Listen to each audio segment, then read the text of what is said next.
Afrique notamment à Mali parce que dama bëggoon ñu aborder mbiru Algérie mais bala ma ciy ñëw li nga xam ne moo xew ci suñu dëkkandoo yi nga gis lu tiis dal ci ñenn ñi nga xam ni ay pël lañu ci benn ngoon rek ci benn bis lu toll ci téeméer ak fanweer ñu boom leen boom bu ñaaw ñu dégg démb itam ñeneen ñi nga xam ne la ñu jàpp ni ñoom ñoo ko def am fu ñu dem pour fayu loolu nga xam ni xew na Mali te mu mel ni itam lu fa xaw a yàgg la parce que boobaak léegi ñi ngi koy dégg ñii di ko jiiñ ni ay rivalité la ci yenn waaso ak yooyu ñi yaakaar ni mbiru terroriste la ban xalaat nga am ci loolu nga xam ni xew na fa. xam nga Mali sax c'est complexe suñ ko fi naroon waxtaanee Mali dafa laaj colloque sax pour épuiser le sujet mais en résumé pour wax li nga xam ne moo intéressé téléspectateurs yi pour nous parce que le dossier est complexe il est d'une grande épaisseur mais li wër te wóor moo di Mali dafa am des agendas cachés ña fa ne ñëpp MINUSMA Barkhane G5 Sahel yëpp ku ne ak sa agenda.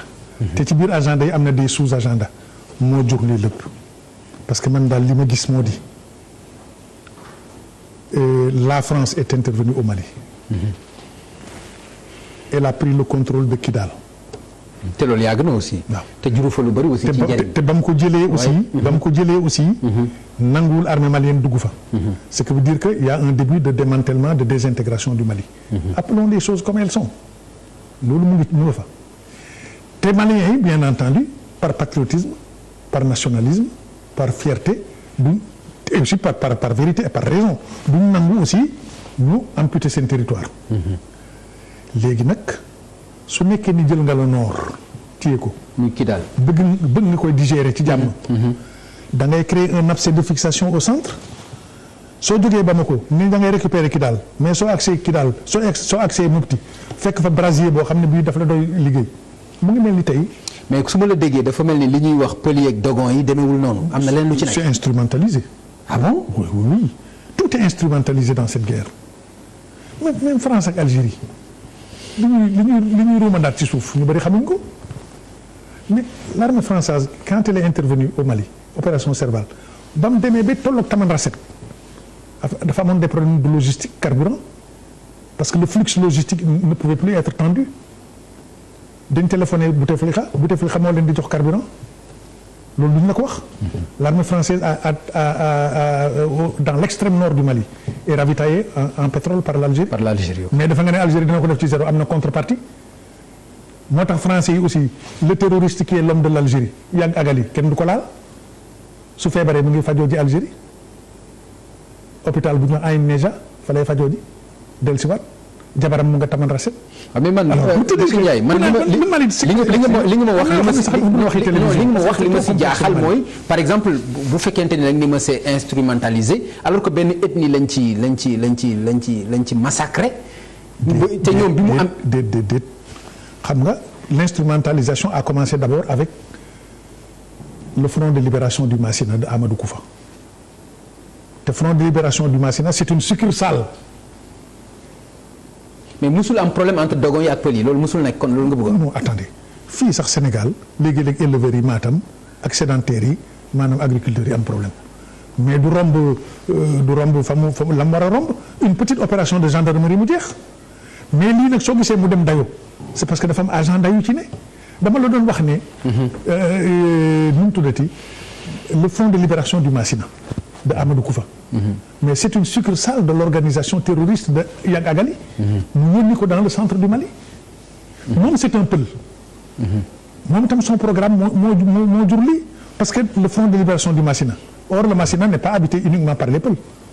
il y a les Dogons aussi au Massina te yow tu veux libérer le Massina est-ce que les Dogons sont partants pour cette libération premier problème créé par Amadou Koufa deuxième problème créé par Amadou Koufa le messianisme soo waxee mu ne je vais islamiser tout le plateau Dogon toute la boucle du Niger et tout le Massina et tout le delta intérieur du Niger alors que les Dogons certes ils sont musulmans de façon superficielle mais nag ils sont profondément animistes soo leen bëggee islamiser par le fer et par le feu mais ñoom itam ils créent des milices d'autodéfense rax ci dolli l'armée malienne étant défaillante la sécurité militaire du Mali les services de renseignement ñoom itam ñuy encourager Dogon yi ci suuf alors moom moo tax ñu répliquer. waaye kële itam Yag Agali di ko encourager te Yag Agali la France qui a des hélicoptères Tigre qui a tout là-bas pourquoi éliminer ko parce qu'il y a un deal avec l'Algérie léegi nag créé na vase communicant jusqu'au Burkina parce que Malam Dicko. léegi nag à quelle fin la instrumentalisation boobu. mais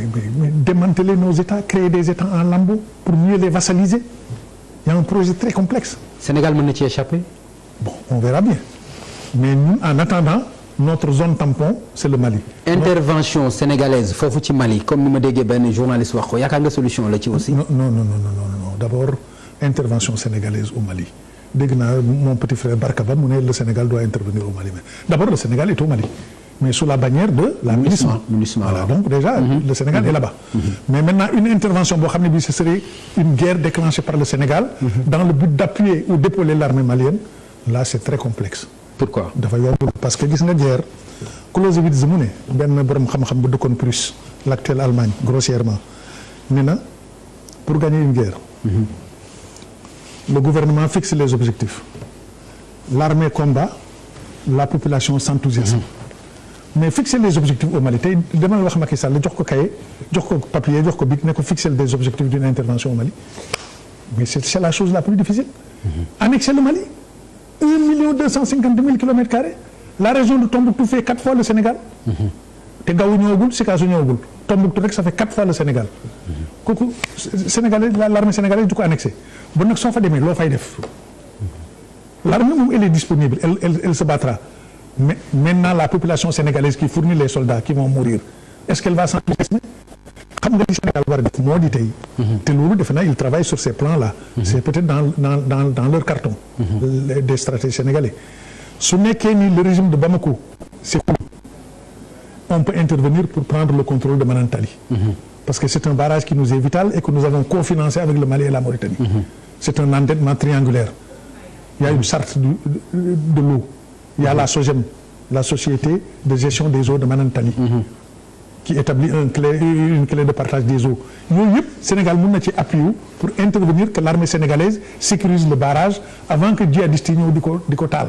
D'accord. Mais quant à intervenir au Mali à quelle fin ça c'est très complexe. D'accord. Voilà. bu ñu jógee waaye nag aussi je comprends aussi li Barka wax parce que comme on est dans un pays bu doy waar parce que ku bëggoon a dem Yémen xanaa war nga mën a dem Mali. Mais enfin loolu c'est une autre histoire.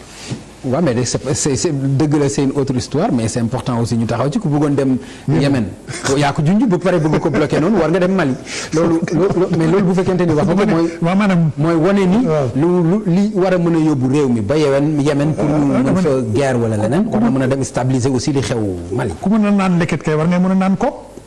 oui. du dëgg leket lépp nga ne ko duy xanaa war ngay mën a naan ko mais enfin. waaw Bouteflika yaakaar nga décision